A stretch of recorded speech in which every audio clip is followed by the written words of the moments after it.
예, 저 박래구입니다. 저희 이제 향민교회 교우님들은 뭐 제가 교회 와서도 특강도 하고 그래서 많이 익숙하죠, 그죠? 그리고 성들 향민교회 저도 많이 뵙고 또 해서 근데 여기 향민교회 분들은 교회에서보다는 거리에서 많이 만나죠. 네, 그래서 이제 아까 이제 와서 부탁하셨던 거는 사실 또 제가 좀 먼저 미리 정보를 줘서 향민교회 분들한테는 좀 세게 말씀하셔야 된다고 얘기를 했어야 되는데 그것도 안 했더니 다른 데에 있었던 것도 굉장히 조심해야 돼요. 이게 만나시는 거를 굉장히 조심하시는데 향민교회 분들한테 좀 세게 요구해도 된다. 저는 좀 향민교회 우리 교우님들은 뭐 여러 투쟁 과정에서 함께 했기 때문에 다른 분들 다 멈추고 포기하더라도 향민교회는 포기하지 않는다. 그 증거가 하나 바깥에 지금도 국가보안법 절표를 걸고 있잖아요. 이런 데가 어디 있냐 이런 거죠. 또한 용산참사 아이도 잊지 않고 그냥 하셨다는 걸 알고 있고 355일 용산참사 현장도 지켜주셨던 분들이고 이런 거기 때문에 저희는 저는 향민교회 분들을 정말 든든한 우군으로 생각하고 말씀드리도록 하겠습니다. 자, 이제 방금 전에 우리 유가족들이 5분이 이렇게 좀 요즘에 이제 간담회를 진짜 전국적으로 다니고요. 우리 9월달부터 시작을 했는데 학교부터 이렇게 다니는 그런 거죠. 그래서 그렇게 하면서 하게 됐던 거는 워낙 그 왜곡되어 있는 얘기들이 많은 거죠. 대체로 이제 크게 왜곡된 게 이제 돈 받았다. 맨 처음에 5억부터 시작을 하더라고요. 6월 초 이게 딱 어떤 때냐면 육사 지방선거부터 어디서 시작했냐면 부산 지역에서 카카오톡 중년층 이상서부터 쫙 돌았어요. 이거 뭐야? 근데요, 그게 그냥 도는 게 아니에요. 여기에 5억이면 명목을 짝짝 해서 누가 봐도 그럴 수 있겠다. 근데 보상이라고 하는 거, 국가에서 나오는 보상이라고 하는 거는 법적 근거가 있어야 되잖아요. 그 법이 없는데, 법도 안 만들어졌고, 근거도 없는데, 보상을 했다는 거예요. 이런 거가 첫 번째가 있었고요. 두 번째는, 이제 이렇게 법안 참사가 나가다 보니까, 여야 의원들이 앞다퉈서 이 세월호 이 참사와 관련된 이 법안들을 앞다투어 냈어요. 그게 한 100개 정도 됩니다. 직접 관련된 거, 진상규명이나 이런 것처럼 직접 관련된 것도 있고, 유관 연결되어 있는 거 이런 것들도 있고 해서 한 100개 정도 돼요. 그 중에 어떤 의원들은 의사자 지정하다고 하는 말도 안 되는 이런 것들 집어넣었고, 그리고 또 대학 특례 입학 이것도 여야 의견 할 거 없이 다 넣었어요. 야당 의원들도 참 답답해 죽겠는 거죠. 이런 것을 해놓은 거지, 해놓은 건데 요거를 마치 유가족들이 요구하는 것처럼 이렇게 버티더라고요. 이런 거죠. 돈 얘기도 맨 처음에 5억에서 시작하더니 나중에 10억이 넘어가고 그 다음에 15억, 20억, 25억. 그때 정인이 아빠는 최근에 43억까지 올라간 걸 봤어요. 한 개인당 43억을 준다. 줄 것 같아요. 저놈들이. 저기 이 4대강이나 이런 데는 몇 조씩 막 뿌려도 왜 국민들한테 주는 건 엄청 짜잖아요. 그죠? 이런 건데 절대 그런 게 없다. 그리고 그런 것이 보상하기 위한 배상 보상하기 위한 어떤 근거들이 아직 마련되지 않은 거다라는 거를 얘기를 좀 여러분들은 저는 아시잖아요. 그죠? 근데 지금 중요한 건 뭐냐면 이제 또 가족들하고 만나서 보니까요. 예를 들어서 이제 대학가를 가요. 대학가를 가서 이렇게 모여 이렇게 간담회 하자고 해서 이렇게 유가족을 불러준 사람들은 이런 얘기 안 해도 사실 알고 있어요. 근데 보다 더 직접 유가족들한테 그 얘기를 듣고 싶어서 이렇게 온 건데, 자 그럼 그 사람들 모이는 사람들 위에 조금만 한 말만 나가면 다 그렇게 합니다. 그래서 우리 한번 경희대학에서 제가 이제 인권 수업하는 수가 있는데 30명 이렇게 해서 수업하는 데가 있는데 유가족들 모시고 간담회를 했어요. 그래서 좀 물어보고 싶으면 편하게 물어봐라. 그랬더니 이 친구들이 그런 걸 물어보는 거예요. 충격 먹었어요, 가족들이. 대학생들도 이러는구나. 이렇게 생각하거든요. 보상을 받았다는데 이렇게 된 거고 이런. 예. 돈 얼마나 받았습니까? 대학 입학생이 의사자 이거 주장하고 있는 겁니까? 이런 얘기를 물어보는 거예요. 궁금하니까 물어보는 거죠. 들었으니까. 그럼 그 사람들이 어디서 들었겠어요? 언론에서 들은 거죠. 또 이렇게 카카오톡이나 SNS로 퍼지는 이런 걸 듣고 들은 거죠. 그걸 한번 들으면 이게요. 다른 것보다 대학생 같은 경우는 대학 특례 입학에 꽂혀 있어요. 어떻게 대학 특례 입학을 이런 거예요. 근데 유아들이 그러잖아요. 우리 자식 다 죽었어요. 대학 특례 입학 대상자도 아니에요. 말이 안 되는 이런 것들인데 이렇게 퍼져 있다고 하는 거를 여러분들만 아시는 게 아니라 자, 약속들 하시는 겁니다. 여러분들이 이 얘기를 10명의 지인한테 얘기하자. 예? 10명의 지인한테. 정말 그게 필요합니다. 언론이 완전히 장악돼 있다 보니까 그런 거예요. 가서 종편 한번 보세요. 종편이 50%가 시사 프로입니다. 시사 토크쇼잖아요. 가볍게 농담 따먹게 하는 식으로 하는 건데 지금도 저거를 하고 있어요. 또 유가족들 대리기사 폭행사건 있잖아요. 지금도 그거를 다뤄요. 아주 세뇌시키는 거예요. 그러니까 이런 거를 우리는 다른 방법이 없잖아요. 그러니까 SNS도 열심히 하고 뭐 하고 하는데도 사람들 아직 저기니까 옆에 주변에 좀 이렇게 이미 알고 있을 것 같은 사람들 말고 좀 모르는 사람들 아이들한테 이걸 꼭 좀 얘기를 해줬으면 좋겠다 하는 거를 먼저 당부 말씀을 드리겠습니다. 그리고 저희가 이제 시즌2를 하자. 여태까지 이렇게 왔는데 시즌2를 하자. 지금까지는 유가족들의 힘으로 온 거예요, 사실은. 국민대책회의도 같이 왔고, 지금도 같이 싸우고 그렇지만, 저는 이제 그런 얘기를 합니다. 제가 얼마나, 이런 88년도에서도 이제 동생을 잃었잖아요. 동생을 잃고 유가족이 됐고, 이제 그 뒤로 이제, 각종 이제 참사들 이렇게 겪고, 그걸 같이 해오고, 수많은 유가족들 만났는데, 그런 유가족들과는 다른 새로운 유가족이 출연했어요. 세월호 유가족들은 굉장히 다른 유가족들이죠. 돈, 배상, 보상, 돈 필요 없다. 진실규명, 책임으로 처벌. 그래서 안전한 사회. 이거 누가 가르쳐준 게 아닙니다. 당신들이 찾아온 거예요. 그 길을. 행복하게해서 이렇게 분노스러운 나라를 보내면서 그렇게 이제 정부의 거짓 뭐 이런 것들을 겪으면서 막 불신하던 이런 저거들이 속에서 그 아이들 17, 8살 된 그 아이들이 그거 같은 걸 헛되지 않게 하기 위해서는 부모로서 무엇을 할 것이냐 이런 생각을 하시게 된 거죠. 그러면서 지금 이렇게 온 거예요. 자, 그런데 이런 유가족들이 물론 앞으로도 계속적으로 중심이 돼가야 되죠. 근데 지금 이제 시즌2로 넘어갈 때는 유가족들의 싸움이 아니라 우리 시민들의 싸움이 돼야 된다. 뭐 저는 생각을 해요. 그리고 아까 유민 아빠도 잠깐 얘기를 했지만 이게 이제 용산 참사도 진상규명 안 됐죠. 용산 참사는 아예 국정조사니 이런 것도 좀 못했어요. 쌍용 자동차도 국정조사한다고 그러고 대통령 선거 때 약속을 해놓고 국정조사를 뭉개버렸잖아요. 그죠? 기억하시잖아요. 자, 그런 것처럼 이게 이제 저들 정부와 청와대 정부 이런 책임이 저희들 이 사람들은 시간 가길 기다리겠죠. 시간 가면 지쳐 떨어진다. 용산 때도 그랬어요. 용산 때도 저기 원래 전두환 때나 이런 때도 이런 사건 나면 빨리 유가족들한테 돈 풀어가지고 돈 보따리 갖다 줘 앵겨가지고 회유해서 끝내는 거였잖아요. 근데 버텼단 말이에요. 그러니까 아예 그냥 고사 작전을 가더라고요.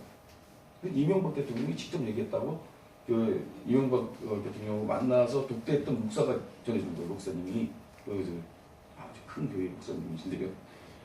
독대할 정도의 목사님은 누구든지 알겠죠. 뭐 이런 여기 때 저는 해준 거죠. 그래서 그분도 아주 혀를 차더라고요.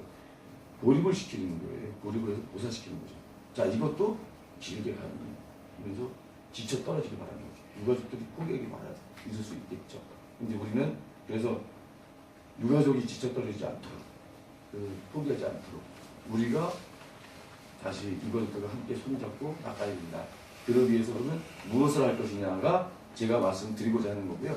여러분들의 쭉 적용한 게 여기 4.16 약속 지킴이가 되어주십시오 이런 거고요.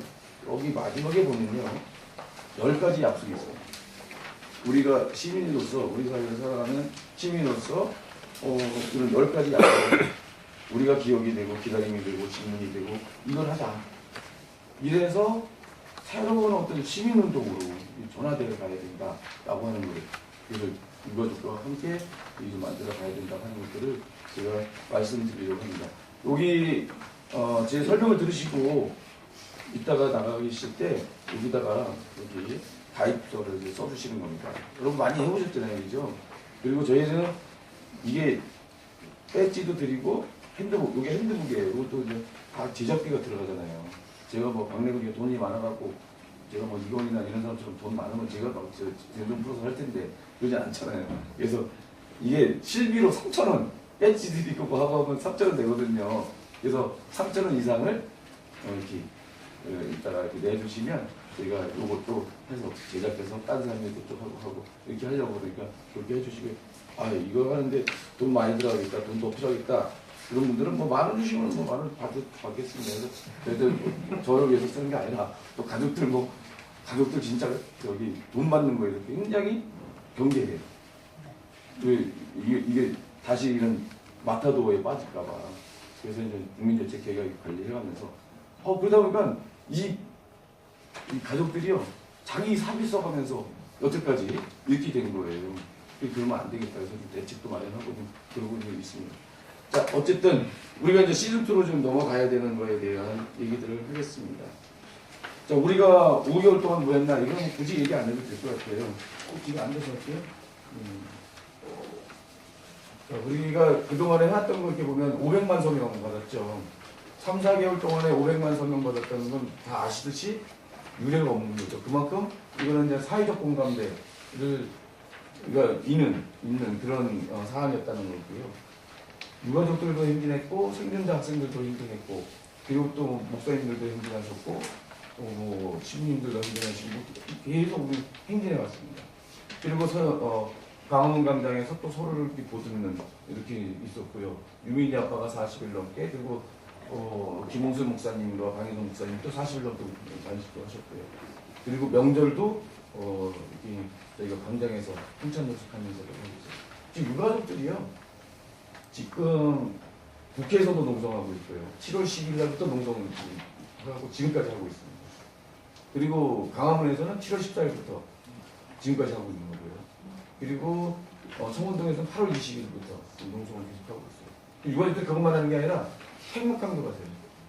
또 매주 재판 내려갑니다. 강제 재판 진행되고 있잖아요. 이것도 팀 짜갖고 된다니까. 그리고 국민추진단 전국에서 불르잖아요. 거기 또 가요. 지금 저희가 이거 다 맞추기 어려워요. 지금 그래서 노조는 좀 늦춰달라고 그랬어요. 노조는 11월 달부터 시작을 해달라는 거예요. 시작이 되고 있어요. 그럼 저걸 어떻게 다 감당하냐. 우리도 이제 간담이만 쫓아다닐 수가 없잖아요. 국민대책회의도. 그래서 다 죽겠습니다. 그래서 지방으로 저도 막 여기저기 뛰고 있어요. 박길동인가 저거. 그러니까. 예. 자, 이제, 그래서 이제 특별법이라고 하는 게, 특별법은 좀 말씀을 좀 드리면, 특별법에 우리가 주목해서 봐야 될 게, 지금 진상조사와 관련된 건 1소입니다. 3개의 소위가 있어요. 특별위원회가 만들어지는 거고, 특별법에. 1소위원회, 2소위원회, 3소위원회가 있는데, 지금 1소위원회 꺼가지고가 좀 싸움을 하는 거죠. 그 다음에 2소위원회가 안전사회 소위원회예요. 그리고 3소위원회가 치유와 지원 소위원회예요. 이런 참사가 났을 때 피해자들이 트라우마 걸리고 그러잖아요. 이거에 대해서 방치해놨었거든요. 근데 세월호 참사는 여기 이제 이분들, 유가족들, 또 거기 형제들이 있잖아요. 또 생존했던 학생들. 이 학생들도 앞으로 살아갈 날 생각도 없어요. 단짝 친구들 벌써 이륙분들고 뭐 이랬던 그 사람들, 또 지역 주민들, 이 트라우마 치유의 어떤 모델을 또 만들어내야 돼요. 이렇게 해서 1소위, 2소위, 3소위까지 포함하는 겁니다. 근데 여기 진상규명과 책임자 처벌을 위해서는 1소위가 굉장히 중요하니까 1소위 가지고 원래는 수사권, 기소권이 있는 그거를 위원회 안에다 두는 그 특별법을 요구한 거죠. 그죠? 이렇게 우리가 아는 겁니다. 근데 지금은 전 협상 과정에서 참 야당 참 무능력한 그 야당이기 때문에 이게 어쨌든 수사권 기소권이 바깥에 두는 식으로 된 거죠. 특검을 통해서 하겠다 이렇게 된 거잖아요. 그 내용은 익히 아시는 거죠. 근데 여기에서 위원회에서 지금 중요한 게 뭐냐면 조사권이에요. 조사권을 얼마나 확보했느냐인데 조사권을 최대한 확보하고 있습니다. 그런데 이제 앞으로 법 조문화돼 가는 과정에서 여당이 이걸 장난칠 수가 있습니다. 우리는 많이 경험해봤잖아요. 입법 투쟁 많이 해보셨잖아요. 그죠? 요거 해주겠다 해놓고 막 바꿔요. 법에 조문해야 한다를 할 수 있다 해버리면 이거 다르죠? 그리고 또 거기에 따르는 요걸 지키지 않았을 때 벌칙 조항을 없앤다든지 벌칙을 했던 거를 예를 들어서 벌금을 과태료 내린다든지 이름은 확 달라지는 거잖아요. 그런 장난을 충분히 할 수가 있어요. 10월 말까지 한다는데 어떻게 하는 걸 지켜봐야 돼요. 그걸. 그래서 이제 이 특별법과 관련돼서 우리가 수사권 기소권에 초점 맞춰보니까 이 조사와 관련된 상당히 이제 수사로 할 수 있는 거는 형법전에 있는 범죄에 대해서만 수사할 수 있잖아요. 근데 형법전 아니 구조적인 문제, 그 이 세월호의 어떤 그 징계 축과 관련된 이런 문제, 이 조사를 하는 거거든요, 이런 것들은. 그죠? 이런 부분들을 할 수 있는 권한들을 많이 확보하고 있다. 청문회까지 확보했어요. 이건 진실화해위원회도 과거사 정리를 위한 진실화해위원회도 없던 거예요. 처음 확보한 거예요. 그만큼 이것도 싸웠기 때문에 또 우리 시민들이 싸웠기 때문에 가능한 거죠. 청문회까지 확보한 거죠. 저들은 아마 청문회 조항 같은 경우는 손대려고 할 가능성이 높아요. 이런 걸 못되게 또 우리가 막아야 되는 거죠. 자, 이렇게 해서 10월 말까지 특별법 제정을 해보자. 그리고 그와 동시에 이제 이 위원회가 하는 것만 바라볼 게 아니라 국민들이 직접 유가족과 함께 진상규명 운동을 해가자. 그래서 이제 국민대책회의는 뭘 하려면 10월 달에 국민들한테 우리가 세월호 참사와 관련돼서 밝혀야 될 5대 과제가 뭡니까? 물어보려고 그래요. 그럼 시민들 다 할 거 아니에요. 다 모아서 뽑아보는 거죠. 자, 이거 밝혀라, 이거 밝혀라, 이거 밝혀라. 그럼 책임져야 될 사람은 누굽니까? 이런 것도 물어보려고 해요. 이런 식으로 계속 하는 거예요. 또 유가족들이 자료를 축적하는 것들이 있습니다. 이것들을 까면서 이거 밝히라고. 그래서 국민들이 관심을 갖게. 왜? 여론이 죽으면 위원회에 아무리 엄청난 권한을 줘도 써먹지 못해요. 저들이 이 정부, 이 관료들이나 이런 사람들은 여론이 있느냐 없느냐, 살아있느냐 없느냐 이거에 따라서 엄청나게 진짜 민감하게 반응합니다. 여론이 죽었다면 자료 제출 안 합니다. 여론이 살아있으면 청문회에도 불러도 나와요. 여론이 살아있으면. 그죠? 국회의원은 이거 갖고 계속 이슈가 되고 여론이 되면 이게 이제 나중에 2016년 4월 달에 총선이 있잖아요. 여기에 영향을 미치겠다 싶으면 이거 갖고 계속 문제제기를 하겠죠. 국회 안에서. 이렇게 만들어가야 된다는 거죠. 그죠? 이렇게 하는 거 근데 쉽지 않아요. 국민들 벌써 힘들다, 지쳤다 이러잖아요. 그죠? 그래서 새로운 어떤 차원의 어떤 운동들을 만들어 가야 됩니다. 또한 안전사회를 만들어야 돼요. 우리 사회가 어디가 가장 불안한 도시일까요? 한국에서 가장 불안한 도시, 가장 위험한 도시. 네? 부산도 그렇죠. 울산이에요, 울산. 울산을 보세요. 울산 딱 있고 여기 울산이 여기 소득이 제일 높잖아요. 4만 불이에요. 우리가 2만 3천 불이면 거기 4만 불이잖아요. 근데 울산 위에도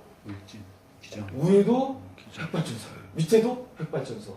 울산 화학공업단지에 구미에 있었던 불산가스보다 더 독성이 강한 화학가스, 화학물질이 이게 있는지 없는지 어떻게 관리되어 있는지 공개를 해도 공개를 안 해요. 법이 없다고. 법 만들어야죠. 이렇게 해서 이런 것들을 점검해 가는 겁니다. 이런 것들을 해가는 국민적 운동을 해나가자. 자, 그래서 이제 특별법을 제정하는 것은 이런 운동으로 가기 위한, 안전사회 만들기 위한 출발선에 출발선에 서는 거다. 입구에 서는 거예요. 그렇죠? 조용히 안 하시네. 자, 그래서 이런 것들을 알리기 위해서 우리가 전국적으로 국민들한테 말 걸기를 하고 있고요. 우리가 국민 추진단을 만들어 갑니다. 자, 이게 세월호 참사가 나고 나서는요, 단체들부터 먼저 움직인 게 아니에요. 전국에서 100여 군데 시군구에서 이 마을 단위, 작은 단위, 광역시군에서보다 이 시군구 단위에서 시민들이 기다린 작은 기적을 한다고 해서 이게 촛불이 들었잖아요, 그죠? 그때 사람들이 쭉 올라오다가 6월 중순에 쓰러졌어요. 그러다가 유가족들이 이제 전국적으로 서명 다니고 간식 들어가고 이러면서 이게 피가 쫙 올라갔죠. 그죠? 이렇게까지 올라갔다가 지금 또 이렇게 쭉 또 떨어진 상황이에요. 근데 여기에 뿔뿔이 조직들이 이 시민들이 자발적으로 이렇게 하는 것들이 있어요. 예를 들어서 노란 현수막 붙이자고 하는 건 국민대책에 제안한 거 아니에요. 서대문 지역에 50명 일부 주민들이 모여서 먼저 10개 한번부터 달아본 거잖아요. 보니까 우리도 해보자 이렇게 한 거예요. 이런 것들을 서로 공유해가면서 이렇게 이제 이 뿔뿔이 조직들 또 온라인 커뮤니티들 이걸 네트워크로 엮어 나가자. 그래야지 싸움이 되잖아요, 그죠? 이거 지치지 않고 가야 되잖아요. 이런 사람들만 할 가능성들을 만들어 가자.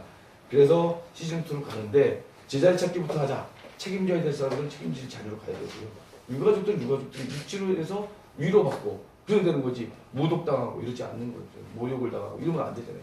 그래서 유가족들은 엄마 아빠로서 부끄럽지 않게, 그리고 시민들은 주권자로서 진실을 알 권리가 있는 거죠. 우리도 유가족만이 아니라 우리도 알 권리가 있는 거잖아요. 그거를 밝히는 주체로 우리가 나서자. 그래서 이제 유가족이 아니라 이 세월호 참사와 관련된 진상규명 책임자 처벌 안전사회위원은 우리 시민들이 내 일이다 하고 이렇게 받아 안아가서 이어가야 된다. 이렇게 생각하는 거죠. 그래서 지치지 말고 하자. 그런 거고요. 자, 그동안에 유가족들은 외롭지 않았다. 우리가 2차 시즌2로 넘어가서 이렇게 연대를 하자. 이렇게 역자라고 했을 때 이런 사람들이 일단 잡히는 거예요. 자, 일부러 피해자들이 또 국민대책기구들이 쭉 있죠. 문화예술인도 있고 자원봉사자들도 있고 전문가들도 있고 해외 동부들까지 있잖아요. 이분들로부터 연락을 해서 이 힘이 막강하잖아요. 그죠? 이런 거잖아요. 자, 이렇게 이제 구체로 잡히는 사람들이 있는 반면에 또 구체로 또 이런 2그룹들도 있어요. 광화문 동조 단식자가 거의 10,000명에 육박하고 있습니다. 그리고 3만 명에 육박하는 온라인 동조 단식자. 그리고 500만 명의 특별법 서명자가 있잖아요. 이분들을 좀 묻자. 이런 사람들이 이렇게 있으면 서로가 격려하면서 또 때로는 이것도 한번 해보자 서로 제안하면서 부추겨가면서 이렇게 할 수 있는 거 왜 못 만들겠냐. 국민대책회의 같은 이런 거는 단체들로 이렇게 연결되어 있는 거잖아요. 여기는 계속 여기에만 몰빵하기 어려워요. 그죠? 단체도 다른 일도 해야 되는데. 그러면 여기에 완전히 세월호 참사는 내가 딴 건 몰라도 세월호 참사는 해결하고 가겠다. 우리 안전사회 만들 수 있는 이거는 우리가 챙기고 가겠다. 하는 거를 진짜 동네에서부터 만들어 가자. 이거를 조직하자. 하면 가능하지 않냐. 그러면 우리 세상 바꾸는 거다. 이런 생각들을 한번 가보는 거죠. 자, 무엇을 할 것인가? 2가지. 또 같은 얘기입니다. 진실의 광장 운동, 국민과 함께 진실 밝히기 운동. 나중에 특별법이 제정되고 나면 시행령 만들어지고 다음에 이제 위원 추천해서 위원회 구성하고 조사관 하고 이게 2개월밖에 없어요. 법으로 보면. 이것도 빨리 해서 위원회가 가동이 되도록 해야 돼요. 지금 위원회만 하는 게 아니라 아까 얘기했던 것처럼 우리가 이게 진실이다. 이걸 밝혀라. 이게 의혹이 있으면 이걸 밝혀라 하는 운동들을 계속 해나가야 되는 거죠. 때로는 특별위원회 제1소위원회가 이렇게 밝혀내는 것들을 우리가 또 받아놔서 또 시너지를 증폭을 시켜야 되죠. 그죠? 자, 이런 게 밝혀졌는데 그 책임자가 누구냐? 이것들을 계속 또 운동으로 가야줘야 돼요. 예전에 이런 그 특별조사 기구들을 그 운동들이 실패했던 거는 특별법 만든 데까지 쫙 갔어요. 그죠? 시민운동으로 국민운동으로 같이 갔어요. 근데 위원회가 만들어지고 나니까 다 위원회에 맡겨버린 거예요. 운동이 죽어버렸어요. 그러니까 거기서 밝혀지는 진실화위원회에서 엄청난 것들이 많이 밝혀졌잖아요. 이수근 간첩 사건 이런 것도 조작이었네? 인혁당 사건 조작이었네? 이게 밝혀졌는데 증폭이 안 된 거죠. 그러면 여기에서 더 나가서 시민들이 했으면 만약에 인혁당 사건의 책임자들이 누구냐 밝혀내고 이 사람들 지금 공직에 있으면 추방시키고 이런 운동을 했어야 되는 거잖아요. 그게 못한 거예요. 이렇게 이제 해나가야 된다. 그래야지 이 책임져야 될 사람들도 겁을 내고 정치하는 사람들이 표 때문에 또 겁을 내고 이렇게 해서 움직여야지 않겠냐. 그리고 안전사회를 위한 인권선언 운동도 해가자. 이제 아까 전 우리 사회가 얼마나 위험한 사회를 드러내는 운동부터. 그죠? 황동도 봤잖아요. 그죠? 이런 드러내는 이런 것부터 시작을 해서 해나가는데 여기 특별법에 의해서 만들어지는 특별위원회, 이소위원회는 나중에 이 위원회가 활동이 종료가 되면 큼지막한 두툼한 보고서를 내게 되어 있습니다. 우리 사회의 위험 요소가 뭐다 이런 것들을 밝혀내고 그래서 정부에 권고를 하게 되어 있어요. 이러이러한 것들 정책을 바꾸거나 무슨 걸 바꾸거나 이렇게 하도록 되어 있어요. 그것도 우리 같이 가는 거죠. 그래서 그걸 1차적으로 우리는 인권선언 운동을 하려고 해요. 안전사회를 위한 인권선언 운동을 우리가 이제 11월 달부터 시작을 해서 정확하게는 12월 10일부터 시작을 하려고 해요. 왜? 세계인권선언 기념일이잖아요. 12월 10일부터 4월 16일까지 해보자. 이렇게 좀 해보려고 그러니까 그때도 우리 관심 갖고 함께 해주시기 바라고요. 그래서 지금까지 이제 말씀드린 겁니다. 어떻게 할 거냐? 지역과 마을 온라인 네트워크 이것을 구축하자. 그리고 안산부터 이 지역 운동을 만들어가자. 그리고 인력과 기반을 실제로 이거 하려면 사람이 있어야 되고 돈도 있어야 되고 만들어가는 거죠. 언제는 우리가 돈 없어서 못하는 거 아니잖아요. 그죠? 시민들이 이거 딱 하면 시민들이 십시일반으로 우리가 나도 참가하겠다. 회원 되겠다. CMS 가르쳐달라. 이렇게 할 거예요. 이런 거 가지고 또 만들어 가는 거죠. 그러면서 세월호 참사가 정치적 이슈에서 멀어지지 않게, 떨어지지 않게 계속 만들어 가자. 이런 겁니다. 언제까지? 일시기는 2014년 말까지, 올해 말까지 이런 기초들 만들어 놓고, 이 시기, 내년 4월 16일, 세월호 참사 1주기가 되는 때, 이런 거를, 이게 수평적 네트워크형의 그런 새로운 운동체 한번 만들어 보자. 이런 거죠. 여기서 중요한 건 수평적입니다. 위에서 중앙이 있어갖고, 뭐 하자, 뭐 해라, 동원하는 식이 아니라, 밑에서부터 각자 자기들 스스로 움직여가는 이런 것들을 만들어 간다. 근데 이게 각자 마을에서 이렇게 떨어져서 벌떼서 하게 되면 지치잖아요. 다른 데부터 연락하고 때로는 또 이제 이렇게 국민대책회의가 뭐 어느 때는 집중하자. 예? 저 홀로 다 모여주십시오. 하면 다 모이기도 하고 이거 전국 동시다발로 쫙 합시다. 전국에 있는 시도 단위 어떤 지방자치단체까지 또 한번 항의하는 행동을 합시다. 그럼 딱 갈 수 있는 이런 걸 한번 만들어냈으면 좋겠다. 할 수 있겠어요? 해볼까요? 해야 되지 않겠어요? 아유, 우리 강원병 때도 그랬잖아요. 강원병 때도 막 올라왔는데 그 뒤에 뒷심 있게 이거 책임지는 단위가 없었던 거 아니에요. 그죠? 흐지부지 된 거잖아요. 그때도 강원병 대책이 있었어요. 지금도 있어요. 강원병 대책위가 해소를 안 했으니까 있을 거 아닙니까? 근데 힘을 못 쓴다고요. 시민들이 자기 스스로 주체가 돼서 참여하는 이런 운동들을 만들어 갈 때 아까와 같은 이런 그게 가능하다. 그래서 위원회가 가동될 때라도 계속 정책 이슈를 살아남게 하는 거 이게 필요하다고 생각이 듭니다. 자, 나머지 부분들은 여러분들 다 아시는 거기 때문에 이렇게 할까 생각을 합니다. 자, 저 시간 너무 많이 잡아먹었죠? 이제 여기까지 하고 이제 같이 물어보시는 거 있으면 들어주고 고맙습니다.